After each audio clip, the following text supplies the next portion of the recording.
जामा मस्जिद या हरिहर मंदिर। काशी मथुरा के बाद संभल में भी मंदिर मस्जिद का विवाद गहरा गया है, माहौल गरमाया हुआ है। हिंदू पक्ष ने याचिका दायर की है कि जामा मस्जिद जो है हरिहर मंदिर पर बनी हुई है। अब इस पर हिंदू पक्ष की क्या राय है, क्या तर्क है, मुस्लिम पक्ष जो है वो क्या विचार रखता है और ऐतिहासिक साक्ष्य क्या है, आज के इस वीडियो में सभी पक्षों को ध्यान में रखते हुए विस्तृत चर्चा करते हैं। मैं प्रणवदीप डीप विजन में आप सभी का स्वागत करता हूं। चलिए आज के इस मुद्दे पर चर्चा करते हैं। हाल ही में हिंदू पक्ष की तरफ से एक याचिका दायर की गई है जिसमें संभल की जामा मस्जिद को विष्णु मंदिर पर बनाया हुआ बताया गया है और उसे वास्तविक अर्थों में विष्णु मंदिर बताया गया है। अभी का जो हालिया घटनाक्रम क्या रहा है, एक बार जो पूरा घटनाक्रम है उसे कालक्रम अनुसार समझ लेते हैं। सबसे पहले की बात करें तो 19 नवंबर की सुबह को यह दावा किया गया था, कोर्ट में याचिका लगाई गई कि जामा मस्जिद जो है वो वास्तविकता में हरिहर मंदिर है। उसी दिन दोपहर 1 बजे कोर्ट में मामले की सुनवाई हुई और शाम 4 बजे एडवोकेट कमिश्नर ने सर्वे के आदेश भी दे दिए। यानी जिस दिन याचिका दायर हुई उसी दिन सर्वे के आदेश भी आ गए। ये एक बहुत बड़ी बात है। और सबसे बड़ी बात यह है कि शाम 5:30 बजे याचिकाकर्ता संभल के जो डीएम है राजेंद्र पेंसिया जी, उनसे मिलते हैं और 6 बजे सर्वे के लिए टीम जो है मस्जिद पहुंच भी जाती है। देखिए कितना फास्ट जो है यहां पर घटनाक्रम देखने को मिलता है। सुबह याचिका दायर हुई, शाम को आदेश हुए, 5:30 बजे डीएम साहब से मिले और डीएम साहब ने अप्रूवल दे दिया, सर्वे कर लो, और 6 बजे सर्वे के लिए टीम चली भी गई। चलिए यहां तक तो ठीक है, कोई बात नहीं।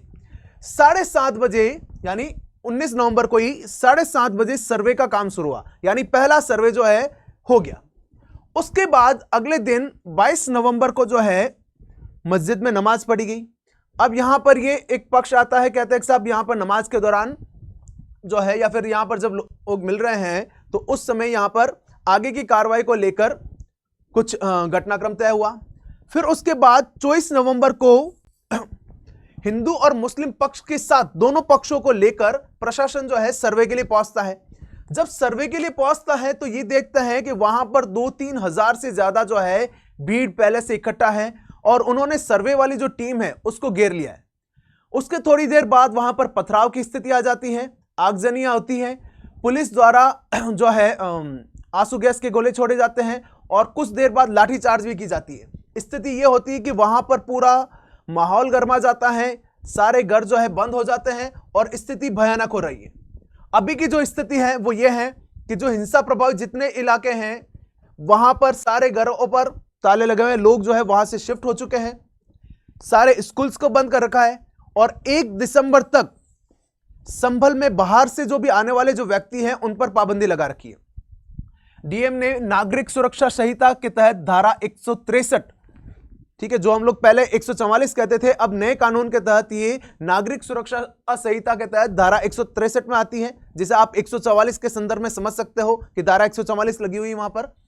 सबसे बड़ी बात जो निकल के आती है कि पुलिस ने अपनी इनिशियल इंक्वायरी में यह माना कि जो सपा सांसद जियाउर रहमान बर्क, जिनकी आप तस्वीर देख सकते हो, और सदर विधायक नवाब इकबाल महमूद के जो बेटे हैं सुहेल इकबाल, इन पर हिंसा भड़काने के लिए एफआईआर दर्ज की गई। ये 2 बड़े नाम सामने आ रहे हैं। भाई ये जो हिंसा में जो है यही प्रमुख लोग थे जिन्होंने वहां भीड़ को उकसाया कि यहां पर सर्वे नहीं होना चाहिए, सर्वे की टीम अगर आ रही है तो उन पर आप हमला करें। इस संदर्भ में पुलिस ने यहां पर रिपोर्टिंग की है। उसके बाद वही है, पक्ष विपक्ष जो है जाग ही जाता है। जो सांसद चंद्रशेखर है उन्होंने कहा कि ये जो मुद्दा है ये कोई छोटा मुद्दा नहीं है, इसे संसद पर उठाया जाना चाहिए।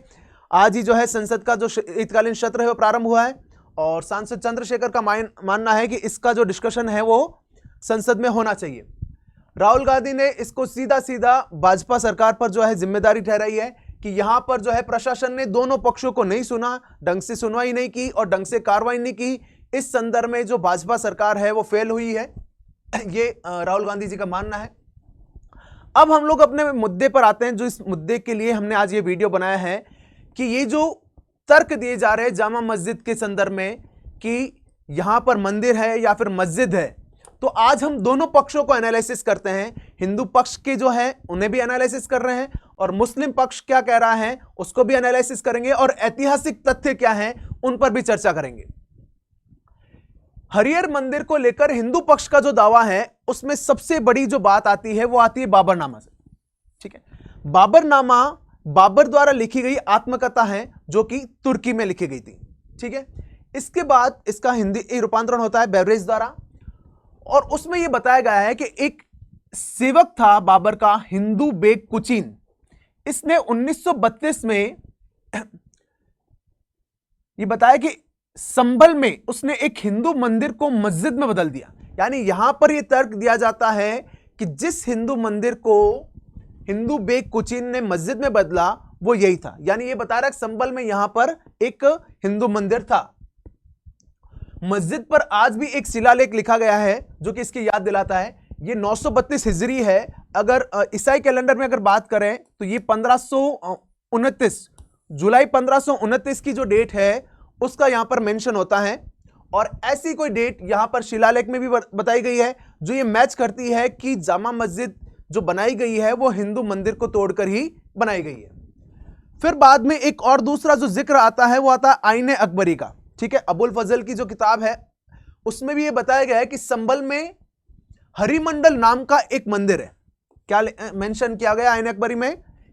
ये लगभग 1579 से 1590 के बीच का टाइम इसका मान सकते हैं आईने अकबरी का, कि उसमें ये बताया गया है कि संभल में हरिमंडल नाम का एक मंदिर है। अब ये प्रमाण प्रस्तुत किया गया है इन दो किताबों के आधार पर कि वास्तविकता में संभल में मंदिर ही था जिस पर बाद में जामा मस्जिद बनाई गई थी बाबर द्वारा।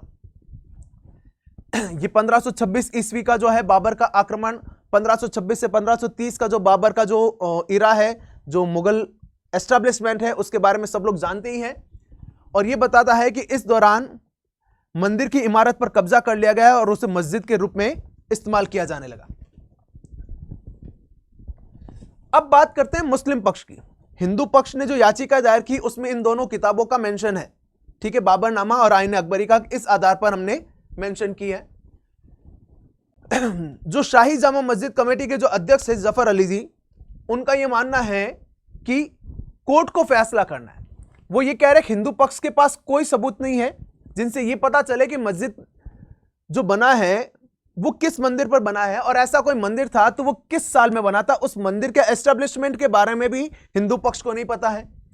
उसका कहीं ना कहीं रिकॉर्ड होगा कि अगर कहीं मंदिर बनाया हुआ था संभल में तो कहीं ना कहीं किसी ना किसी किताब में रिकॉर्ड तो होगा। वो रिकॉर्ड हिंदू पक्ष के पास नहीं है। बाबरनामा और बाकी जिन किताबों का हिंदू पक्ष ने जिक्र किया है उसको लेकर जो जफर अली वो ये कह रहे हैं कि ये जो बात है कि आप किताबों का जिक्र कर रहे हो, ये किताबों की बात सही है या गलत, ये समझना कोर्ट का काम है कि ये कोर्ट देखेगा कि अगर कोर्ट कह रहा है सही है तो ठीक है, नहीं है तो ठीक है। फिर इसके बाद वापस वो इस बात का भी जिक्र करते हैं कि ये फिक्स है कि मानते हैं कि संभल जो है वो पृथ्वीराज चौहान की राजधानी रही, लेकिन इसका भी प्रॉपर कोई सबूत नहीं है। और एक बड़ा बात यहां पर यह निकल कर आती है कि इस संदर्भ में पहले भी मुकदमे दायर हो चुके हैं, कि यह पहला अब वाकया नहीं है कि जब संभल की जामा मस्जिद पर मंदिर होने का दावा किया जा रहा है। इससे पहले भी जो दावे हैं 1877 और 1879 में किए गए थे, और उस समय जो वाद है वो खारिज हो गए और फैसला जो है जामा मस्जिद के हक में हुआ, और उसकी जो कॉपी है, उसकी जजमेंट की कॉपी जो है वो भी मुस्लिम पक्ष के पास में है। ये मुस्लिम पक्ष का मानना है। अब बात करते हैं एक्चुअल गजेटियर की या ऐतिहासिक साक्ष्य की। यहां पर हमारे पास दो गजेटियर निकल के आते हैं, 1908 और 1911 का। इसकी कॉपी भी हमने यहां पे शो की है, और दोनों में लगभग एक ही बात है। और इससे यह पता चल रहा है कि मस्जिद और मंदिर का ये जो विवाद है ये कोई अभी का नया विवाद नहीं है, ये बहुत पुराना विवाद है। डॉक्यूमेंट में लिखा है कि संभल में भगवान विष्णु का मंदिर है। ठीक है, यानी डॉक्यूमेंट मेंशन कर रहा है कि भगवान विष्णु का मंदिर है। बात वही आती है कि इसकी जगह कौन सी है वो पता नहीं है। मंदिर तो है, ये तो फिक्स है। अब यहां पर थोड़ा सा जो है आर्कियोलॉजिकल सर्वे ऑफ इंडिया का काम बढ़ जाता है कि इस मंदिर का जो उल्लेख हुआ है वो मंदिर कौन सा है, और साथ ही साथ ये भी बताया कि मंदिर के पास एक मस्जिद भी है जो गजेटियर में बात कही गई है।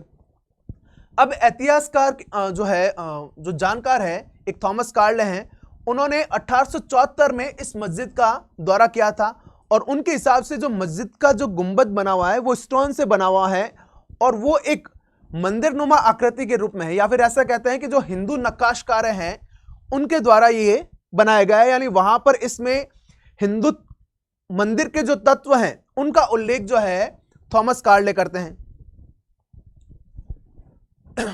देखो उस दौर में अगर बात करें तो वही है, सिविल कोर्ट में जो फैसला हुआ था वो मुस्लिम पक्ष में हुआ था, और कोर्ट का क्या मानना था यही जरा गौर कीजिएगा। कोर्ट का मानना था कि मस्जिद में लिखा है कि बाबर ने 1526 में मस्जिद बनाने का आदेश दिया था। ठीक है, अब इसका हवाला लिया है कोर्ट की जजमेंट का ही, वापस हवाला लेके वापस क्या कह रहा है, याचिका दायर की है कि एक तो हमने आपको बाबरनामा बता दी है कि जिसमें लिखा है कि बाबर ने के जो सेवक था, हुमायूं का जो सेवक था, उसने एक मंदिर को तोड़ के मस्जिद बनाया है, और यहां पर 1526 में मस्जिद बनाने का जो आदेश दिया गया था वो जामा मस्जिद का ही है। यानी ये जो जिक्र किताब वाला जिक्र है और जामा मस्जिद का जिक्र है वो एक ही है। इसी आधार पर ये जो अभी का जो हवाला जो दिया गया है या अभी का जो याचिका दायर की गई वो इसी आधार पर की गई है। एक और आर्कियोलॉजिस्ट है अलेक्जेंडर कनिंगम, वो थोड़ा सा डिफरेंट कह रहे हैं। वो कह रहे हैं इब्राहिम लोदी के समय जो है ये जामा मस्जिद बनाई गई, और उन्होंने भी यही बताया कि मस्जिद के निर्माण में हिंदू और जैन मंदिरों के स्तंभों का इस्तेमाल किया गया, और ये उस दौर में बहुत सामान्य था कि यही था कि उस दौर में अधिकतर ये स्थिति थी कि हिंदू मंदिरों को तोड़ के ही जो मस्जिदों का निर्माण किया जा रहा था, और उसी के आधार पर या वही जो कार्य रहे हैं जो हम कह सकते हैं सल्तनत काल के या मुगल काल के जो शासकों ने जो गलतियां की थी, उसी के कारण आज के ये जो विवाद है वो ज़्यादा बन रहे हैं कि अधिकतर मंदिरों को तोड़ के जो है मस्जिदें बनाई गई थी। ये बहुत सारा जो है ऐतिहासिक साक्ष्यों के रूप में भी उपस्थित हैं। पिछले जो 2 केस हुए वहां पर भी जो है कोर्ट के फैसले यही बता रहे हैं। अभी बात यही आ रही है कि अब जो है आर्कियोलॉजिकल सर्वे ऑफ इंडिया को ये काम करना है, और सुप्रीम कोर्ट का जो है डिसीजन ये बताएगा कि संभल की जो जामा मस्जिद है वो वास्तविकता में मस्जिद के रूप में रहेगी या उसे मंदिर के रूप में जो है हिंदुओं को जो है समर्पित किया जाएगा। इस पर आपकी क्या राय है कमेंट्स में जरूर बताएं, और वीडियो अच्छा लगा है तो शेयर जरूर कर दीजिए और चैनल को सब्सक्राइब कर दीजिए। धन्यवाद।